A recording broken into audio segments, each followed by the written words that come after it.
guys, this is Jordan from Strops and Stones. Welcome back to my channel. Today is Super Bowl Sunday. What a magnificent day, right?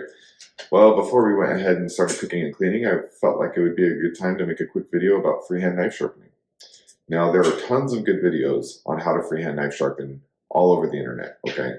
But I feel like, there's some things that are missing to maybe help a beginner. There's some things that just need to be explained a little bit more thorough, I guess, if you will. And I'll try my best to do that. I am, not the best sharpener in the world. I'll never claim to be that. I just am a guy who really enjoys the hobby and will spend hours and hours and hours doing this and not even realize I was spending that much time sharpening. I really enjoy this hobby. And I want to share that information with you and hopefully help you get just a little bit better at sharpening your knives. So with all that said, let's go ahead and go to the top view and see what we can do to get a knife sharp today. Eh? All right, guys, when we're talking about freehand knife sharpening, there's a couple things we need to understand before we even put knife to stone, okay? The very first thing we need to understand is the anatomy of the knife, okay? So your anatomy of the knife consists of, obviously your handle, your blade, and on your blade, this is very important, you have your primary grind, which is the grind of the entire shape of the knife. In the Spyderco's instance, it's a full flat grind. So this grind goes all the way to the top. There's no, extra, swedges. There's not a flat part. And then it's ground, which would be called a saber grind or a hollow grind, depending on what type of grind it is. And you've seen, I'm sure, plenty of different knives, and you know what I'm talking about. But in the case of a Spyderco, this primary grind is just flat. Now that makes for great slicing ability, okay? But then, after we talk about our grinds, we have our edge bevel, or some people call it secondary bevel. I prefer the term edge bevel, okay? So your edge bevel here is the sharp part of the knife, okay? So on your edge bevel, most of the time, you'll have what we call a V grind. So the edge comes to a point on both sides equally and creates a V. So what happens when a knife gets dull is the top part of the edge bevel is called the apex. The apex will start to go from pointy to round, okay? And if it's really dull, you'll be able to see it in the light. You'll be able to see like light bouncing off the tip of this apex. You'll see not quite a reflection, but you'll just see the glimmer. And that's a good indication that your knife is pretty dull. You'll also be able to tell by cutting and the fact that it's not slicing very well, right? So, when the fact that your edge bevel has now flattened, the whole point of sharpening is to basically remove material from the sides and bring back a point like this. We're not, I know it sounds really, really obvious, but you're not gonna, have your edge bevel like this and go at a really steep angle and shear off each side to make a point. That would remove a lot of material, so what we need to do is basically just thin out each side of this V edge bevel, thin it out until enough from material is removed on the sides and at the very tip at the apex to create a new perfect point, okay? This is the part that I really struggle to understand, and I know it's so obvious, and this is why I'm explaining this. So I was not very good with angles. I did not understand that, all you have to do is just thin out the sides. Again, this is not rocket science. It sounds so simple and so obvious, but when you're in here and you're just kind of diving into it, you don't really realize you're just putting knives to stone and sharpening and messing up knives at the end of the day, and that's what I did. Removed a ton of material by mistake, not knowing what I was doing. And that's kind of why I'm here making this video. To understand that all you have to do is thin out the knife really helps a lot. And we'll kind of get into more detail about that later when we actually put the knife to stone and how to actually maneuver the knife properly to accomplish that. But, that's a huge talking point and something that needs to be understood very thoroughly. Okay, so now that we kind of understand that we have the primary grind, the edge bevel, and we know what the apex is, which is the very tip, that's the sharp part, right? The edge bevel leads to the apex, which keeps your knife sharp, okay? So now we talk about your actual sharpening and what needs to be done to get your knife sharp. Like I said, we're thinning out that dull knife, okay? We're thinning it out and making it a V again till we have a perfect point that will be nice and sharp, okay? So when we sharpen a knife, we find our angle, okay? And we sharpen, sharpen, sharpen, sharpen, okay? And then we build what's called a burr. So going back to using my hands as an example, if we have your V here, well, say it's rounded, right? And we're sharpening, we're removing that material, okay? And it's flattening out, okay? So once it flattens out, you're gonna start to push material over the other side, okay? And you get what's called a burr. That burr needs to be removed, for the knife to be sharp, okay? So once you build that burr on one side, now you have to do the same on the opposite side because you have to remove your material equally from both sides. So you'll go and you'll start to thin out this edge, and then your material will start to remove, and then they'll start to even out, and then you'll build a burr on this side, okay? And then you do what's called burr minimalization. You'll make passes on each side, kind of flipping the burr a little bit until the burr becomes weak enough to just kind of fall off, and then you're left with your apex. Now, when you're doing burr minimalization, not actual burr removal, you'll still be left with like a little bit of burr, very minimal on each side, okay? And then when you use what's called a strop, which we'll cover a little later, that'll clean it up and make it to your perfect apex, okay? So, we've got the burr covered. So now, like I said, you are going to go ahead and remove material, thin out the edge on both sides until you build that apex.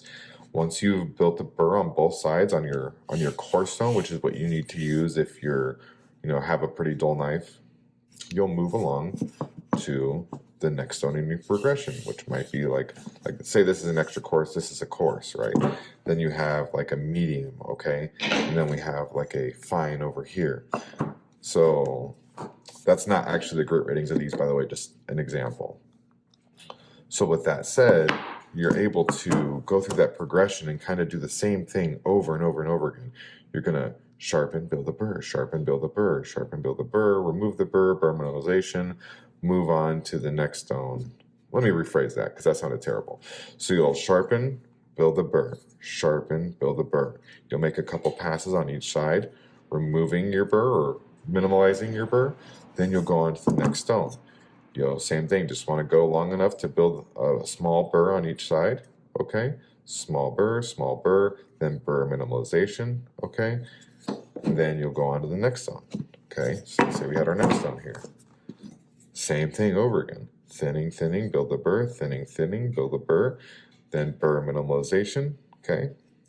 Got burr minimalization, then you'll move on to your final stone. Then you have your stone here, sharpen, sharpen, sharpen, burr, burr, burr minimalization, and then you would finish what we call with a leather strop, and you would just, edge trailing, strokes only, okay? Edge trailing is when you're pulling the edge away from you. Edge leading is when you're pushing. You do not do that on a strop ever. Again, we'll cover that shortly. So that's kind of the gist of it, okay? You're not gonna build a burr, build a burr, build a burr, build a burr until you just keep going building burrs for no reason because all you're doing at that point is removing material, okay? There are instances that is actually necessary, like say if you have parts of the knife that are building a burr and others that aren't.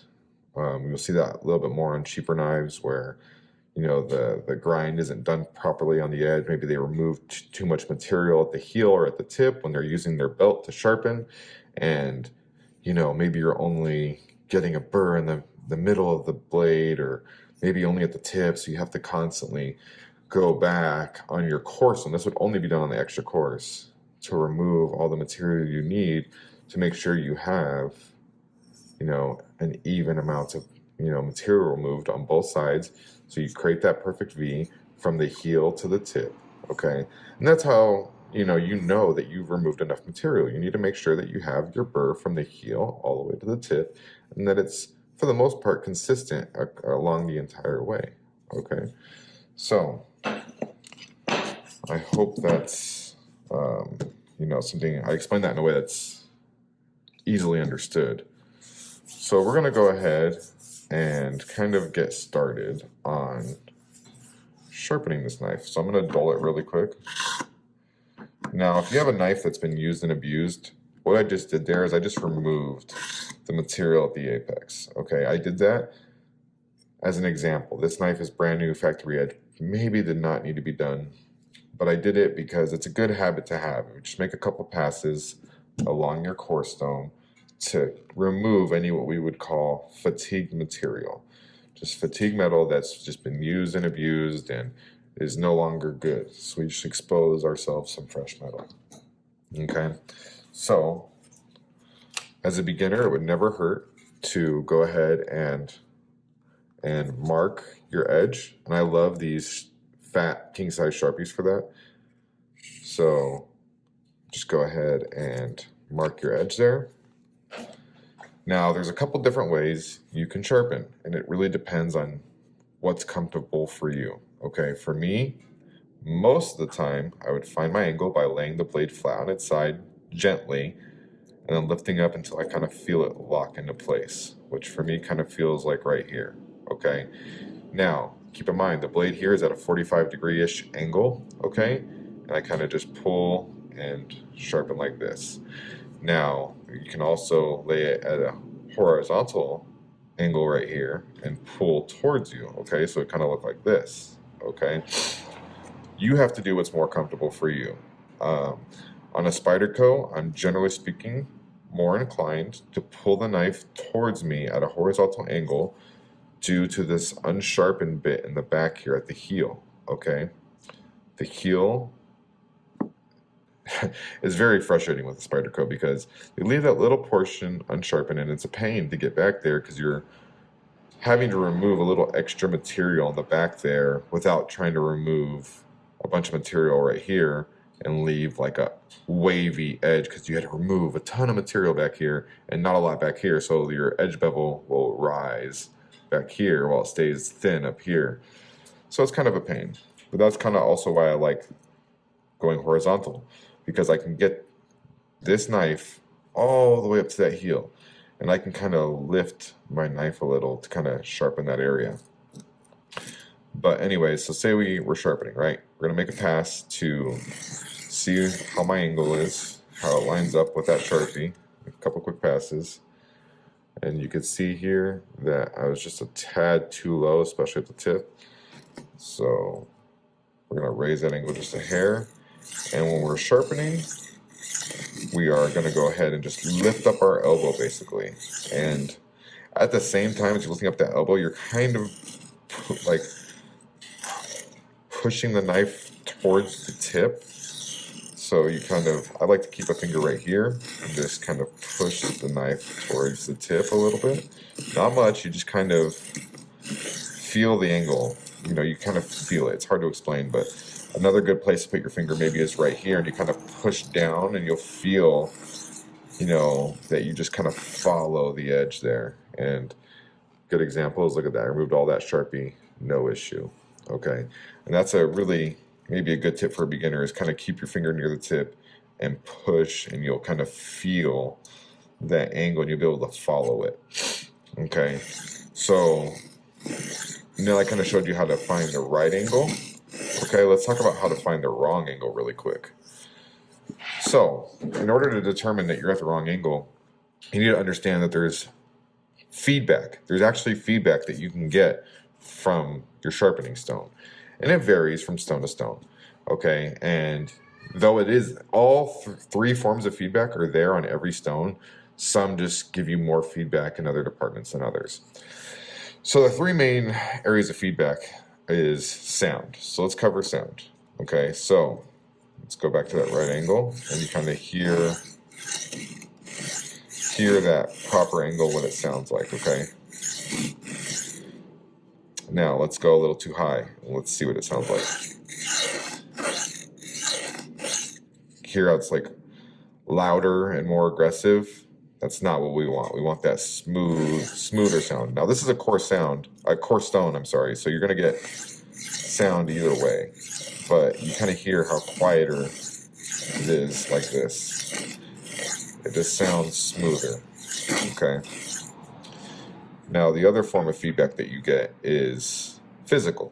I can't really show you guys the way this physically feels, but just as it sounded pretty loud and aggressive when we went too high, you also feel that, okay? Like, it feels like, especially on a coarse stone, you'll feel like you're digging into the diamonds here, okay? And you don't want that. So you want to kind of just feel like you're getting very little resistance when you're sharpening. That's the best way to describe it. Sharpen to where you don't feel much resistance at all. On finer stones, you shouldn't feel any resistance, but on a coarse stone, very minimal resistance. The last form of feedback is visual feedback. So that one's tough. You just kind of have to understand what the angle should look like and make sure that, you're not going too low or too high. If you found your angle and you're sharpening very well, and then all of a sudden, maybe you switch to the other side and then you come back and you're like, hey, that looks lower than I remember. Well, there's a good chance it probably is. So, kind of fall back and rely on that physical feedback. In my opinion, that's the most important. It should feel buttery, smooth in terms of resistance when you're sharpening. Okay. So let's go ahead and proceed now. I'll just kind of run through the scenarios as we continue. So now I'm probably going to have a burr on this side. Actually, I don't, surprisingly. I thought I would because I raised that angle so high and made a quick pass, but luckily I blunted the apex enough to stop anything bad from happening.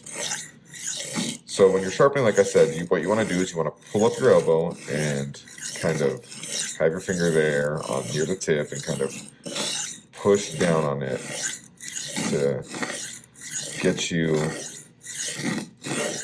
that correct angle from heel to tip. And it's okay if, your angle is not perfect when you're new. It doesn't have to be perfect ever, really. You can determine what angle you want. If you want a taller angle, you can do that. If you want a more shallow angle, you can do that.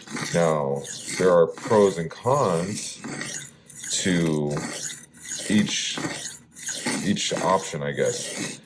A higher angle, generally speaking, will be a little bit more durable, if you will. Like, it's going to be less prone to chipping or rolling.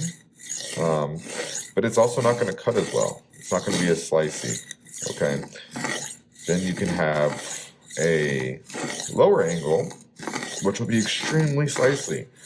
And depending on the steel you have, though, that's where you can run into issues. Okay, with the steel you have, if it's not very strong, you're very likely going to put chips in your edge, or you're going to roll your edge, and your edge longevity, what we call it, how long your edge lasts, will be very, very low.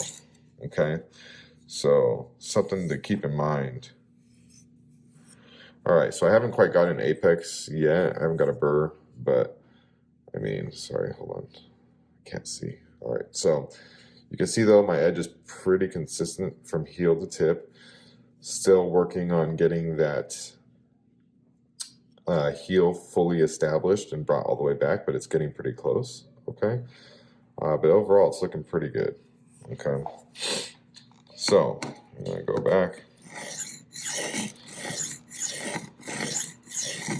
Again, we're just lifting that elbow and kind of slightly, in this case, slightly bringing the tips to us. Different knives will require quite a bit different motion. If we have a knife that has a very big belly and swoop that leads to a tip that's like way up here, you'll have to kind of, what I do is I kind of almost push down and twist at the same time, and again, you'll feel that physical feedback indicating that you're at the right angle. But that's kind of why I push. So I'll kind of pull and start to push and twist, because you're following the established edge apex. And that's kind of why I always recommend just kind of following the factory edge bevel when you're starting, because it kind of gives you a reference point. if you're going out day one trying to change angles, you're probably not going to succeed very well. You're probably going to have some really rough edges. So if you just follow whatever edge is already on the knife when you got it, you're gonna be a bit more successful. Okay.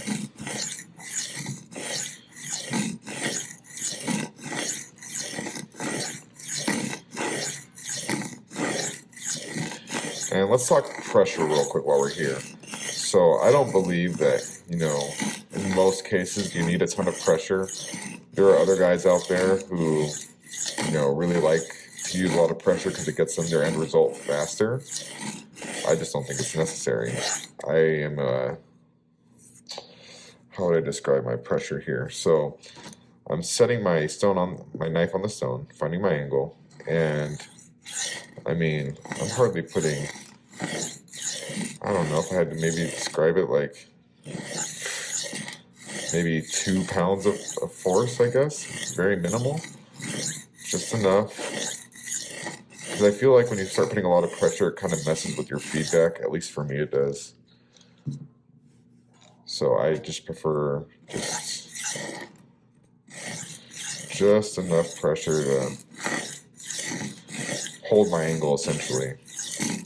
That's not to say you can't use a ton of pressure, though, if you want to, but just keep in mind you're also going to remove material a lot faster that way, which, when you're beginning, is usually not a good thing. It's not a good habit to build, in my opinion. Again, others will disagree, and that's fine. That's why there's more than one video out here. There's, options. All right, so I have a nice burr here at the heel. I have a very, very small burr at the middle. And then near the tip, I also have a very small burr. So I'm just going to go just a little bit more. Okay, and this is how we feel for a burr. If I did not cover that earlier, this is how we feel for a burr. This is the side that we were working on. This is the side we have not touched yet. And I am just sliding my hand over here. And I'm feeling basically like, if this is my burr, you're kind of just feeling that little extra bit leaning over. And it can vary how it feels. Sometimes it feels, you can hear it right there. My nail's getting stuck on it because it's pretty thick in the back.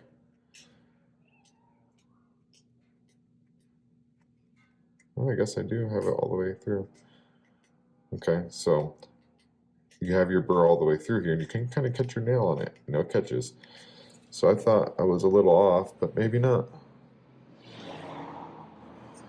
You can also, I just prefer to go like this. If you just rub your fingers along the edge there, you'll kind of feel the little burr just kind of hanging out. So now we got a burr on this side. Let's go ahead and progress to the other side. Same thing, just for the sake of this video, we're going to go ahead and mark it with Sharpie. Okay, so got this fat marker here, and boom, done. Love these markers, man. All right, so before I start this, let's make another point. Some people love to sharpen single-handed. Okay, so they will sharpen with, obviously like I just did, bringing in towards them, and then they will push away from them. And I'm not very good at that. See, my angle is way too high there.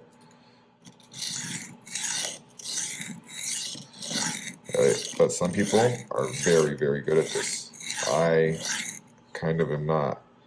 You see, I can, generally speaking, maintain a decent angle, but that's not my cup of tea, and that's fine. It's whatever works best for the person sharpening at the end of the day. I prefer to go ambidextrous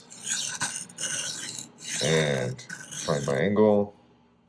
Look at that, it's already much better. I got a little bit of sharpening near the tip still, but I literally only made 2 passes, so. And when you're sharpening after you get your burr, that's the only time that might throw you off a little bit, because you will get a little bit of that rough feedback, like, hey, your angle's off, but really it's just the burr.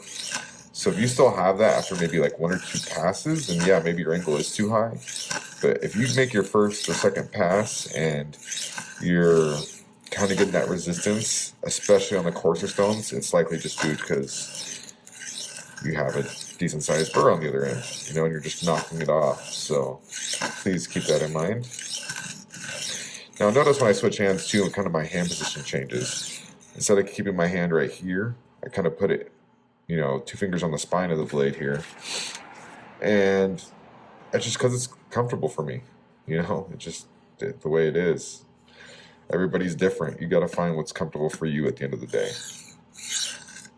Okay, so actually I already really have a burr, but because I removed a little extra material from the other side, I'm going to continue to remove just a little bit more material from this side just to kind of even it out. And while I'm doing that, I want to make a quick note. This is pretty important, okay? When I talked earlier about thinning out a knife, and I didn't realize that, it wasn't just me going at too high of an angle and kind of just shearing off the apex and trying to establish a new one. Part of the problem is that I wasn't sharpening correctly, like in the heel area. I would remove a lot of material in the heel unnecessarily because I would put pressure and dig the knife. And like, you don't want to do that when you're sharpening.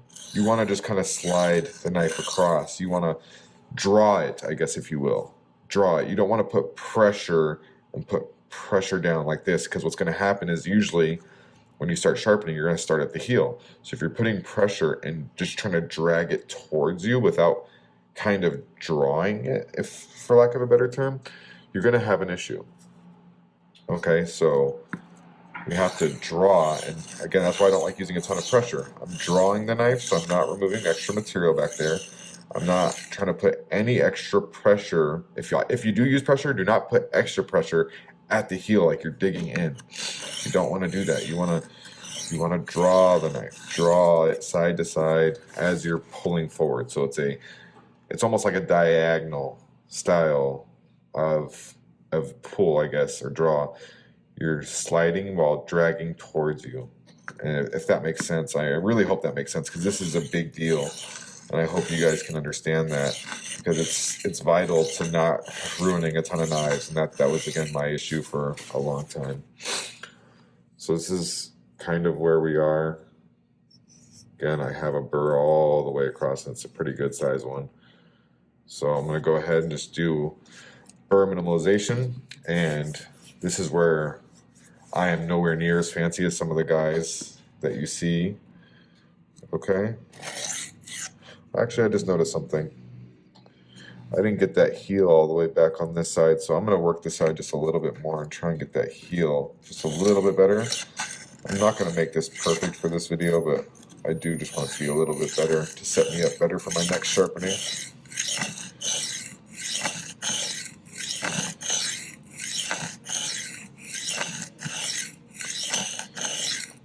So, and while we're here too, let's talk about your offhand placement, you know, the one that's gripping the handle right now. So, well, another issue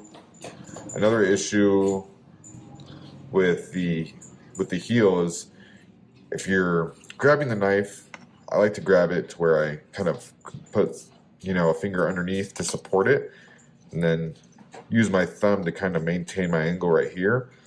Now, if you're using the palm of your hand and kind of putting pressure there, that's also going to remove more material at the heel, and you don't want to do that.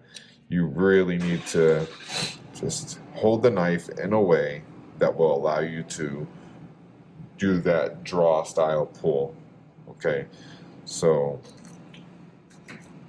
again, I use my thumb a lot. I kind of twist the knife with the back of my fingers here, lifting it up, locking the thumb, locking it in place. And then I have my angle. And then again, I'm using all these other fingers just to kind of follow the swooping of the edge. So I'm kind of lifting up with these fingers, to be exaggerated. I'm lifting up and then sliding back just by dropping them down. I'm not putting any pressure with my palm to go down. I'm just letting these back fingers do the work. You know, that's a very, very, very important part for me. I'm sure there's other ways to accomplish this. This is just the way I do it. But I don't ever see this part being addressed in anyone else's videos. So I think that's pretty vital, and that's kind of why I wanted to make a video of my own, because I really feel that that is extremely vital to not ruining knives and to just giving you an even edge bevel all the way across. Excuse the horn. I have somebody outside honking their horn. Apologize for that. So again, that's kind of what we're looking like. Now with this burr minimalization, again, I'm not elegant like this like some people are. I'm going to make a couple quick passes because I do have a pretty big burr there. Still have a little bit of burr left on there.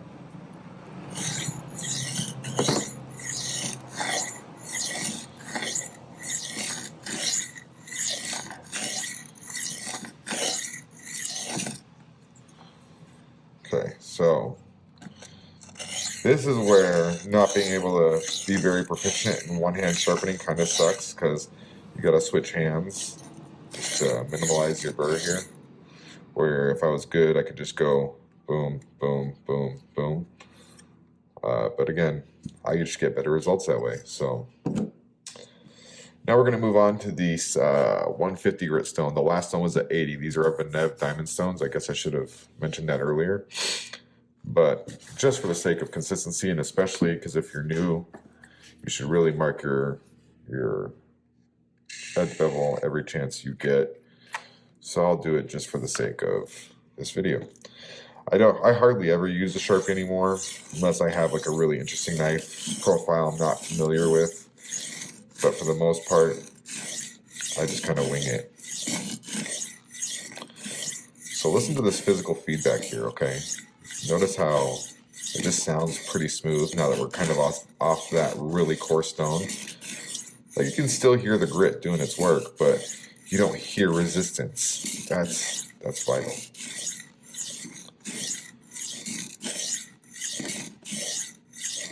Again, the only pressure that I'm giving this knife from the top side would be from this pointer finger, and this thumb is just maintaining my angle. The rest, my fingers in the back of the knife are doing the work. Okay, they're lifting and dropping, lifting and dropping. I'm not pulling down, I'm letting my fingers or my wrist just kind of drop to maintain that angle. Okay, so check that out. Got a little bit at the heel here. Maybe that was just some what we call quote-unquote swarf, even though these stones don't swarf per se. It's just loose metal that was mixed with water that kind of sat on top of the apex there. But I clearly hit that edge all the way across. Okay, remove that residual Sharpie. And we have a burr, a very small one all the way across. So again, let's mark our edge bevel. Sorry this video is getting so long, but I think all this information is very, very important.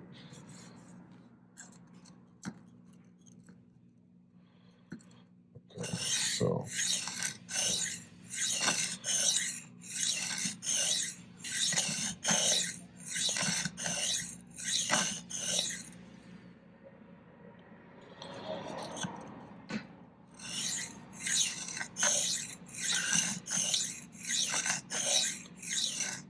notice how also, like, I didn't have as big of a burr, so there wasn't a ton of resistance on the second side now, and that resistance should gradually get less and less after you make that first pass, after you establish the burr, when you go to the opposite side.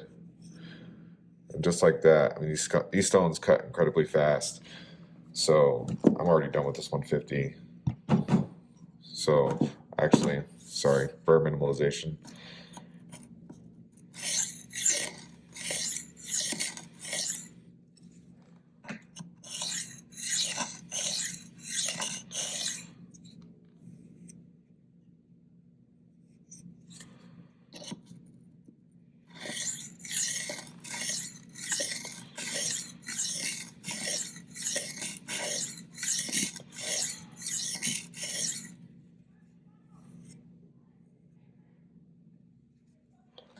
This knife's already pretty sharp. It's like tugging on my skin as I just run my fingers along the apex there. So, all right. So now we're just going to go ahead and move on to the Venev 240 here. Now I want to clarify something real quick for people who may be a little bit more experienced watching these videos. When I'm calling out these grit ratings for Venev stones, they are different. They run off the FIPA grit rating system. So this 80 is really close to an 80. The 150 is closer to like a 200. And I'm ballparking here. There's charts online. You can actually check this out. But this 240 is really closer to like a 4 to 500-ish. And then like this 400 here is more akin to like 1100 almost. So just be advised that, yeah, these sound really coarse. And the first two were pretty coarse, but from this point forward, any grit rating that they list, like the 400 is 1,000, their 800 is like something like 3K or something like that, and their 1,200 is like 5K. Again, I'm ballparking here, but just be advised that that is the case. So again, marking the edge bevel, gonna find our angle. Again, draw and pull towards you or push away from you at the same time, whatever's more comfortable. Again, listen to that feedback. Sounds really good.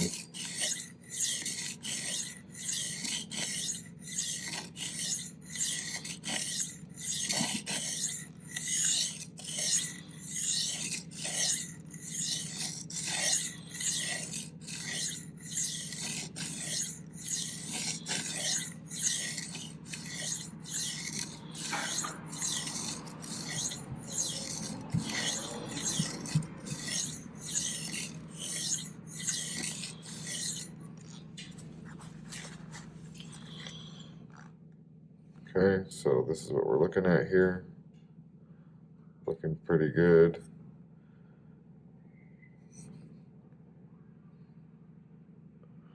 Looks like I maybe am missing a little part right here. Tough to say.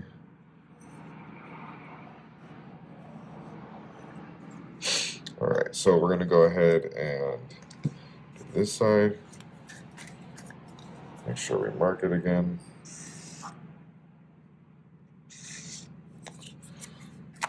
Now, I'll be the first to admit this is nowhere near the best sharpening I've ever done.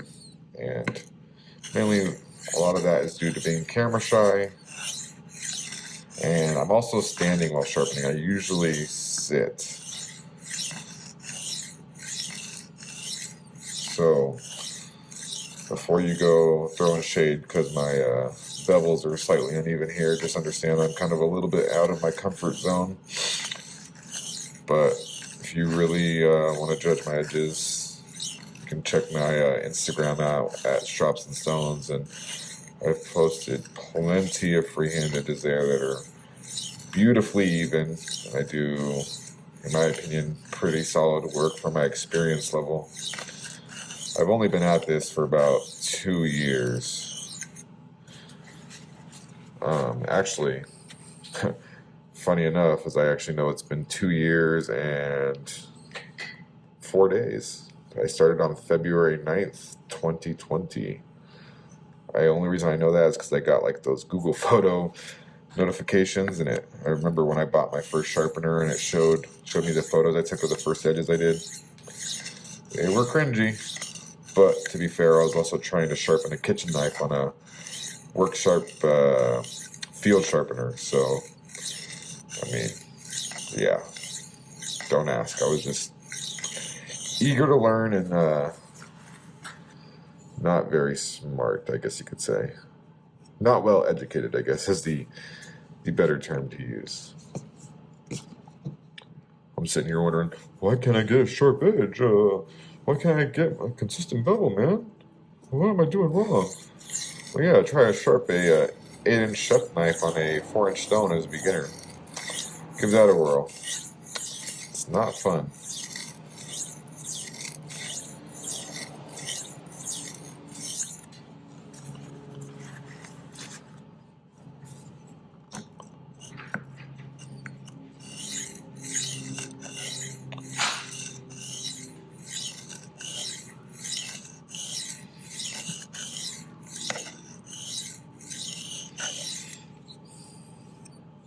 I don't know if you just heard that, but my angle kind of messed up a little bit and maybe went a little too high right here at the heel. Tough to say. So, looks okay though.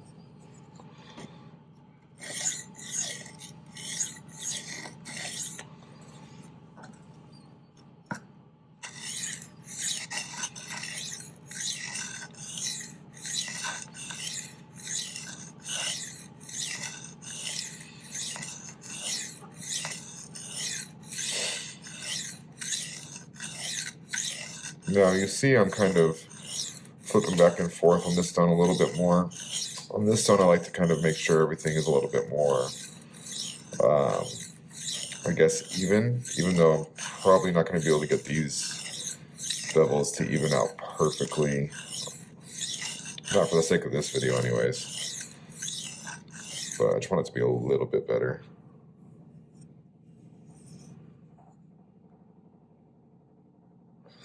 One thing to note too, guys, is that lighting is very important when sharpening. Like, monitoring your apex and looking at your edges is very important. You want to see that you're hitting, the apex when you're sharpening, and it may look like it like in a dull light, but when you get into a bright light, you'll notice areas you missed.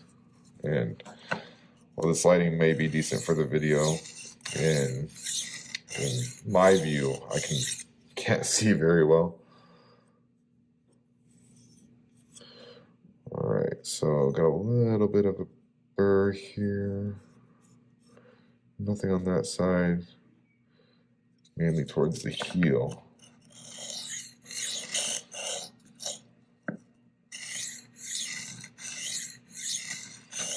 And a lot of sharpening too is muscle memory, so keep that in mind. Like, when you get to a point where you're pretty good, you put in some hours of practice, you'll develop a pretty good muscle memory.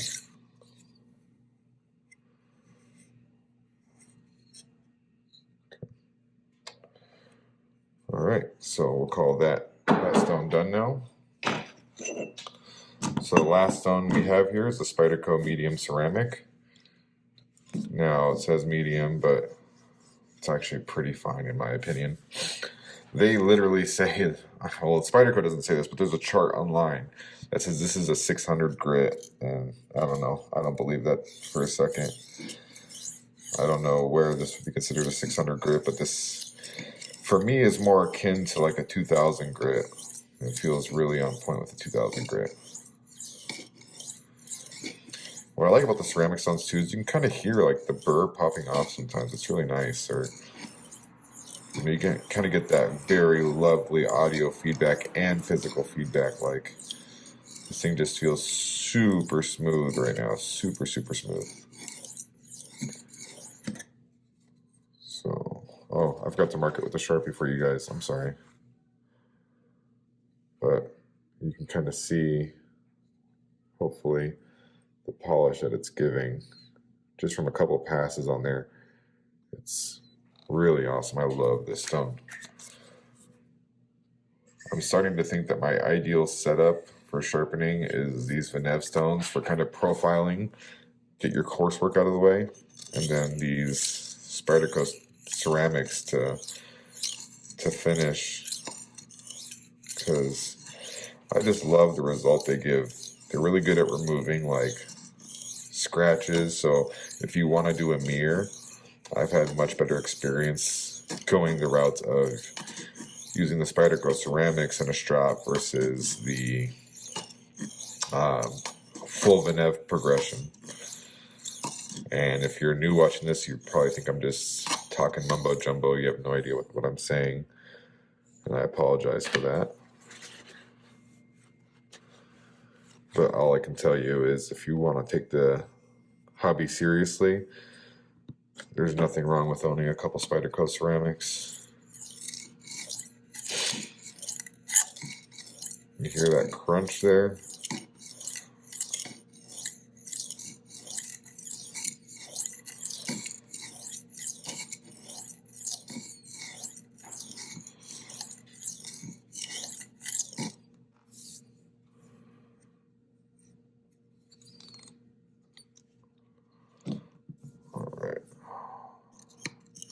Now these spatrecross ceramics you can use dry, you usually do, but for the sake of just consistency here, I'm using it wet.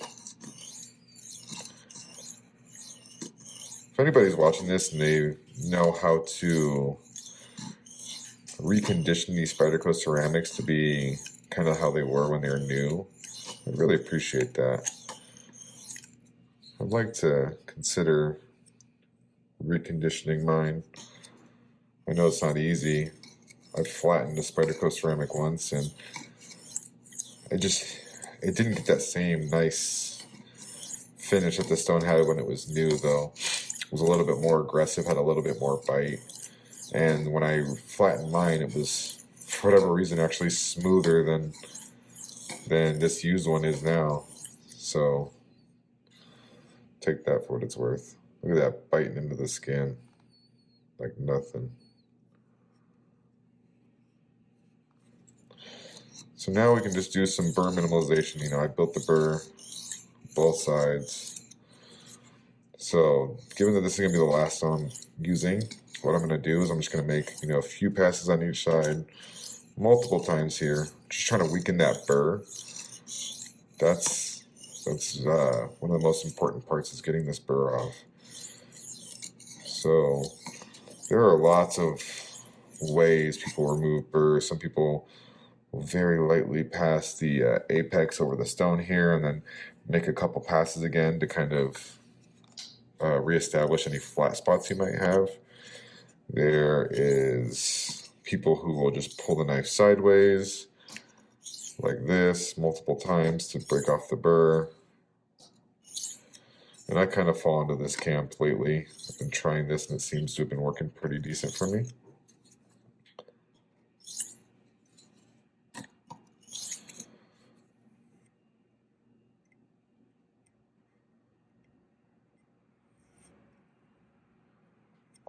So got a little bit of residual burr there. And then other people will literally just kind of do reverse strokes all the way through. And I kind of struggle with that, I'm not gonna lie. My fancy technique could definitely use some work. Like somebody like Jeff Jewell is like phenomenal with their technique. There's this guy, Josh Kelly, too. Like the way they hold the knife, the strokes that they make, they are just phenomenal. And if you don't follow them on YouTube, please definitely check them out. They are inspirations to me for sure.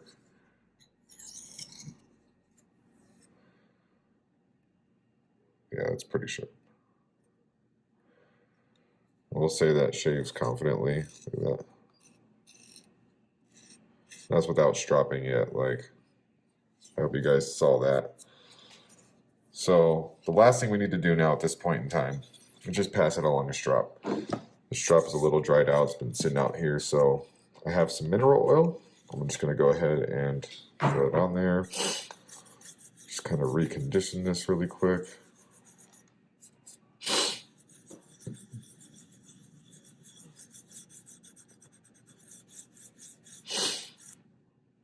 Bring that back to life. Now, stropping is just edge trailing strokes, and it's kind of similar to the stone. You kind of get some feedback. I'm not putting any pressure, just finding my angle. And same thing with like the ceramic. Sometimes you can kind of hear whatever's left of the burr kind of pop off, which is kind of cool.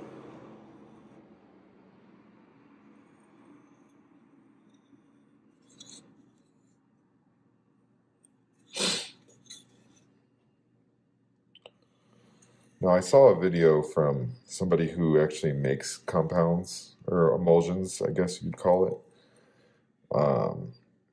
And they marked the edge with Sharpie when stropping.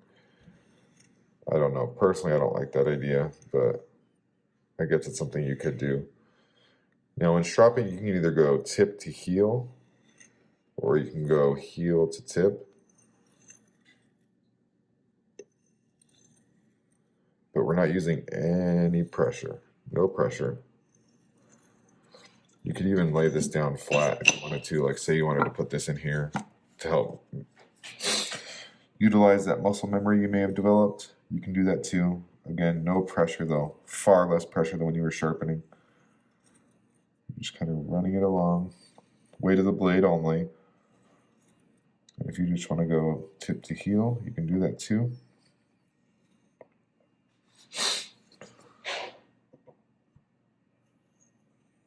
And how much you strop is totally up to you. Totally up to you. You want to just make sure that you feel that, you know, any parts of the burr are gone, like you don't want to hear any more of that feedback. Sometimes you have to strop for, you know, 2 minutes or 30 seconds even. Sometimes you need to strop for like a good, I don't know, 5 minutes. You just want to try and be even on both sides. So try and do equal amounts roughly on, you know, each side of the blade. That's kind of one of the more important parts. This edge is going to be really nice.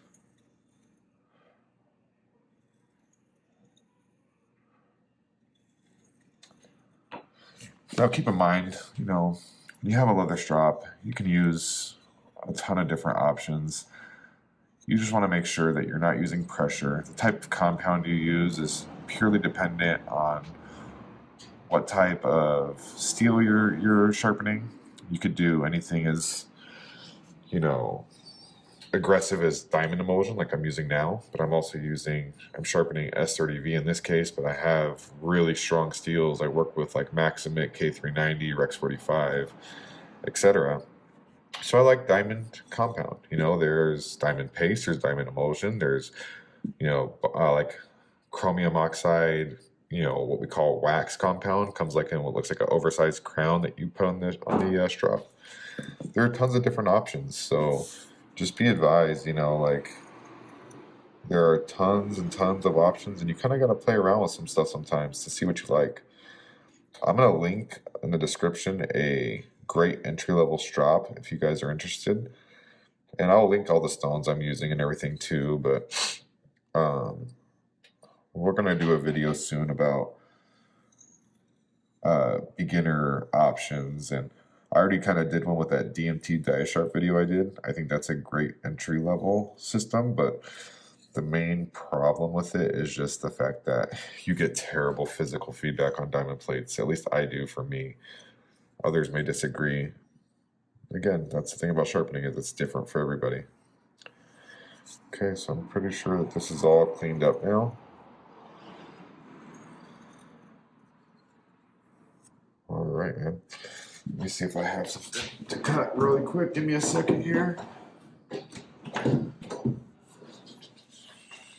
right, here we go.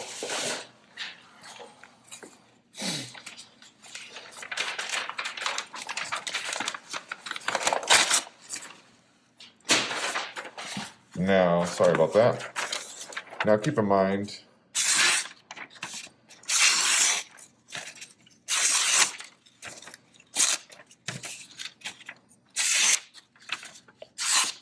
I'd say that's a pretty good edge. Keep in mind, you know, this is my first how-to video on how to sharpen. I really hope that, you know, this was informative for you guys, that I kind of touched on some things that maybe others have not. And I really hope that, you know, you took away something good from this, and I hope people get into the craft. I really love this hobby, and I'd like to see more people into it as well. You know, I'm sure I missed some things. It's not feasible that I'm perfect and that I touched on every single subject that I need to touch on, but, you know, like I said, you know, I really hope I just did some justice for you guys, and I really hope you guys enjoyed the video. If you guys have any questions, comments, or concerns, please feel free to let me know. We can address them in the comments. And thanks for watching, guys. You have a great day. Enjoy your Super Bowl Sunday, guys.